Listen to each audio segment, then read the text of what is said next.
ஒரு வியாபாரி இருந்தாரு. குறைந்த முதலீட்டுல சின்னதா ஒரு வியாபாரம் தொடங்கி வியாபாரம் பண்ணிட்டு இருந்தாரு. அவரு கடின உழைப்பாளி.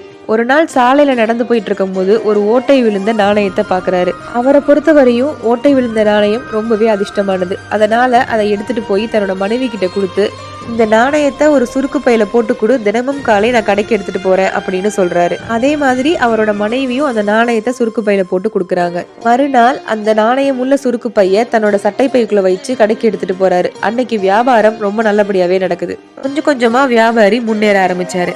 வியாபாரி பெரும் பணக்காரரா ஆயிட்டாரு. ஒரு நாள் வீட்டுல இருக்கும்போது அந்த சுருக்கு பைய யதார்த்தமா பிரிச்சு பாக்குறாரு. அதுக்குள்ள ஓட்டை விழுந்த நாணயத்துக்கு பதிலா ஒரு நல்ல நாணயம் இருக்கு. இது எப்படி மாறுச்சு அப்படின்னு தன்னோட மனைவி கிட்ட கேக்குறாரு. நாணயத்தை சுருக்கு பையில போட்ட மறுநாளே குழந்தைகள் அதை வச்சு விளையாடி தொலைச்சிட்டாங்க. நான் தான் இருக்கட்டும்னு வேற ஒரு நாணயத்தை அதுல போட்டு வச்சேன் அப்படின்னு சொல்றாங்க. இதை கேட்ட வியாபாரி கடின உழைப்பால தான் உயர்ந்திருக்கும் அப்படின்றத புரிஞ்சுக்கிறாரு.